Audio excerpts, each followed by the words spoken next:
Good morning students. कल हम लोगों ने अकाउंटिंग इक्वेशंस के कुछ रूल्स देखे थे। उनके अकॉर्डिंग हम देखेंगे कि किस तरह हम लोग इक्वेशन को फ्रेम करते हैं। पहला रूल था any increase at the left hand side of the equation is debit. Second rule था any decrease on the left hand side of the equation is credit. Any increase on the right hand side of the equation is credit.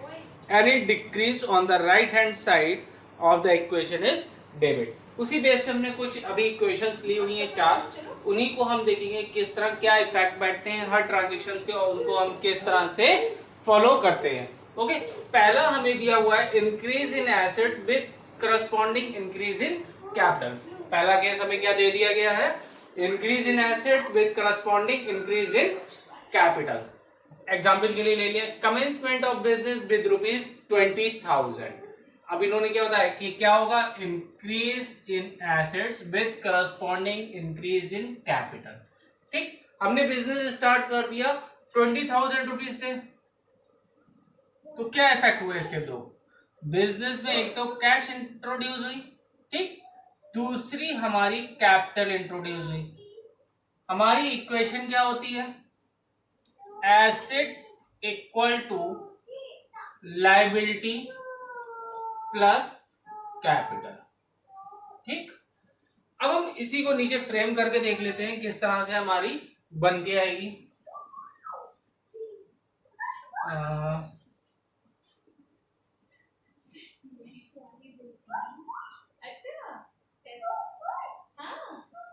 Accounting equation,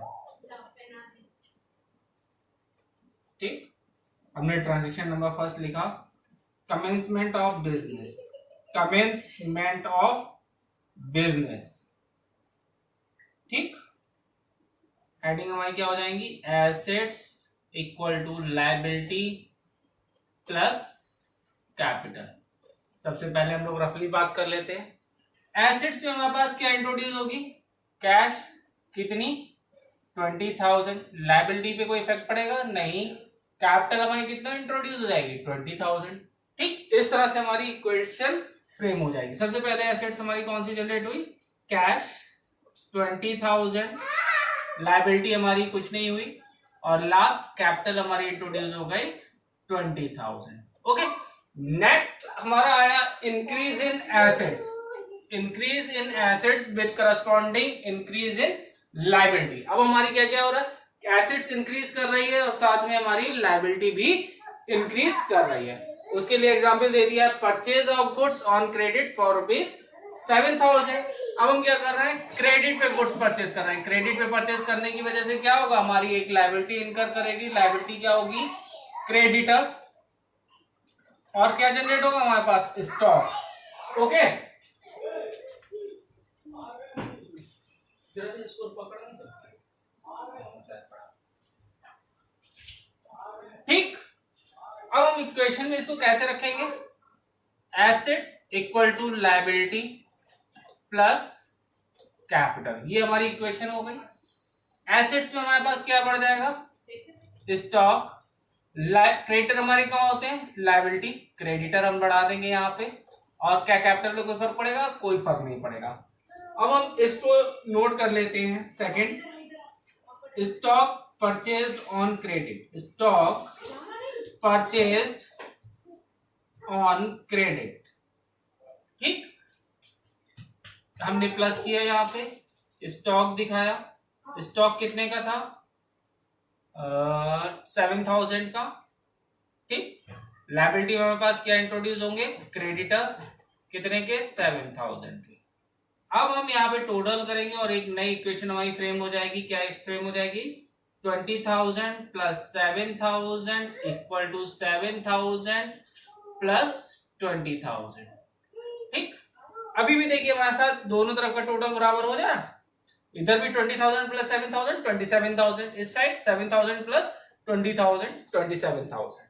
okay, अब हमारा third case आता है increase और decrease in assets. अब एक increase भी होगा हमारे एसेट्स में और साथ में डिक्रीज भी होगा, यानी कि वन साइड ही हमारा इफेक्ट शो करेगा।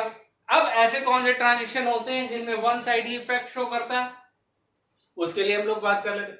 Purchase of furniture worth ₹3000। अब यहाँ पे क्या होगा, एक तरफ तो हमारे पास फर्नीचर इंट्रोड्यूस होगा, ठीक, और दूसरी तरफ हमारे पास कैश जाएगी, और दोनों ही हमारे लिए क्या कहलाती हैं, एसेट्स।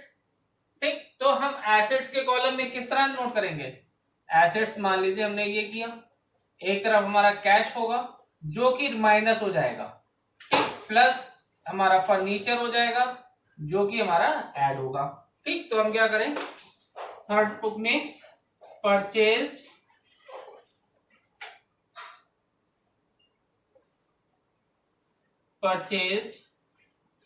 फर्नीचर। ठीक, फर्नीचर हमने परचेज किया, यहाँ पे एक कॉलम और बनाया एसेट फर्नीचर का। ठीक, फर्नीचर हमारा कितने का परचेज हुआ, 3000 का फर्नीचर हमने परचेज कर लिया, और कैश हमारी क्या हुई, 3000 कम हो गई। अब हमारी न्यू इक्वेशन फ्रेम हो जाएगी, यहाँ पे कोई इफेक्ट नहीं पड़ना, ये हमारे माइनस का हो जाएगा। ठीक है, क्या होगा यहाँ पे, ये चीज हमारी माइनस में हो जाएगी और ये हमारी प्लस में हो जाएगी, यानी कि यहाँ पे न्यू इक्वेशन बनेगी कितनी, 17,000। इसको आप चाहो तो लिख सकते हो न्यू इक्वेशन प्लस 7,000, ठीक, और प्लस 3,000। अभी भी टोटल देखिए कितना आ रहा है, 27,000, और इस साइड का टोटल कितना आएगा, 7,000। ओके, अब हमारे पास लास्ट ट्रांजेक्शन बचा है जिसको हम लोग इस साइड कर लेते हैं, न्यू इक्वेशन का हम लोग टोटल उठा लेंगे। टोटल क्या दिया हुआ है, 17,000 plus 7,000 plus 3,000 equal to 7,000 plus 20,000। ये होना तो इसी के नीचे चाहिए लेकिन स्पेस नहीं है, इसलिए हम लोग आगे कर ले रहे हैं। अब क्या करना है, decrease in assets corresponding decrease in liability. अब हमारे साथ क्या हो रहा है, एसेट्स भी डिक्रीज करेगी और साथ साथ लायबिलिटी भी डिक्रीज करेगी। एग्जांपल हम ले लेते हैं, पेमेंट ऑफ ₹2,000 टू क्रेडिटर्स। अब पेमेंट हमको कर रहा है, पेमेंट करने पे क्या इफेक्ट आएगा, हमारी कैश भी कम होगी और क्रेडिटर भी कम होंगे। कैश हमारी हो गई एसेट्स और क्रेडिटर्स हो गए हमारे लायबिलिटी। तो यहां क्या लिख दें, payment to creditors. Okay, payment to creditors को कितना किया है, 2,000, यानी कि कैश हमारी रिड्यूस हो गई 2,000 से और क्रेडिटर रिड्यूस हो गए 2,000 से। बाकी पे कोई इफेक्ट नहीं पड़ेगा, बाकी जीरो कर ले चाहे डैश कर दे, और हमारी न्यू इक्वेशन फिर फ्रेम हो जाएगी, क्या हो जाएगी, 15,000 plus 7,000 plus 3,000 equal to 5,000 plus 20,000। इस साइड का टोटल कितना हो रहा है, 25,000, और इस साइड का 10,000 प्लस 15,000 25,000। यानी कि हम लोग क्या क्या करेंगे, इसका टोटल करेंगे, इसका टोटल आ रहा है 25,000 और इन दो आइटम्स का भी टोटल आ रहा है 25,000। मीन्स हमारा क्या निकल के आया, assets equal to liability plus capital. ठीक, ये आपकी 4 इक्वेशन सॉल्व हो गई हैं। ओके, इसके बाद हम लोग नेक्स्ट क्लास में आगे की इक्वेशन समझेंगे किस तरह से करना है। एक बार हम दोबारा से नजर डाल ले रहे हैं, क्या किया हम लोगों ने। सबसे पहले हम लोगों ने लिया increase in assets corresponding increase in capital, यानी कि एसेट्स भी हमारी इंक्रीज कर रही थी और कैपिटल भी इंक्रीज कर रही थी। तो हमने एग्जांपल ले लिया, कमेंसमेंट ऑफ बिजनेस विद ₹20,000। क्या इफेक्ट पड़ेगा, कैश बिजनेस में आएगा और कैपिटल जनरेट होगी। क्या इक्वेशन बनेगी, assets equal to liability plus capital. 20,000 का कैश आ गया और 20,000 की कैपिटल आ गई। हमने किस तरह से फ्रेम करके दिखाना है, commencement of business particular column में, एसेट्स का column equal to liability plus capital. Cash generate करेंगे 20,000 से इक्वल टू कैपिटल में 20,000, दोनों साइड का बराबर हो गया। नेक्स्ट हमने लिया था increase in assets with corresponding increase in liability. इसका क्या हो रहा था, एसेट्स भी इंक्रीज कर रही थी और लायबिलिटी भी इंक्रीज कर रही थी। एग्जांपल हम लोगों ने लिया, purchase of goods on credit for ₹7,000। Credit पे किया यानी कि लायबिलिटी इनकर हुई और स्टॉक आया। लायबिलिटी कौन सी इनकर होगी, क्रेडिटर।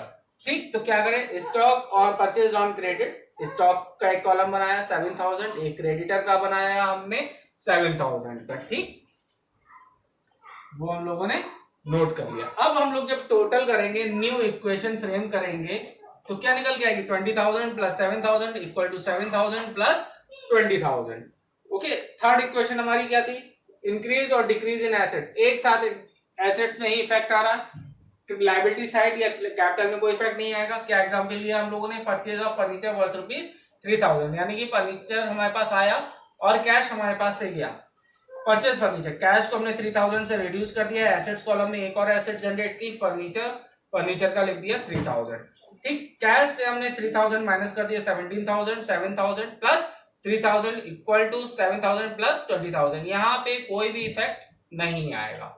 लास्ट हमारा बचता है decrease in assets with corresponding decrease in liability, payment of ₹20,000 to creditor. क्या हो रही है, decrease in assets, decrease in liability. ठीक, अब एसेट्स भी डिक्रीज हो रही है, लायबिलिटी भी। पेमेंट कर दिया हमने क्रेडिटर्स को, मींस हमारे पास से कैश कम होगी और क्रेडिटर भी रिड्यूस हो जाएंगे। तो हमने क्या किया, कैश के कॉलम से 2,000 माइनस कर दिया और क्रेडिटर के कॉलम से 2,000 माइनस कर दिया। ये हो गया हमारा टोटल बचा 15,000, 7,000, 3,000। लायबिलिटी साइड में 7,000 माइनस 2,000, 5,000 प्लस कैपिटल का 20,000। जब हमने एसेट साइड का टोटल किया तो हमारा आ रहा है 25,000 और लायबिलिटी प्लस कैपिटल 25,000। मींस जब दोनों तरफ का टोटल हमारा बराबर आ रहा है तो इक्वेशन हमारी सही हो रही है। Okay, thanks. अब हम लोग बाकी जो करेंगे नेक्स्ट लेक्चर में, नेक्स्ट वीडियो में समझेंगे कि बाकी अकाउंटिंग इक्वेशन को कैसे सॉल्व करना है। ओके।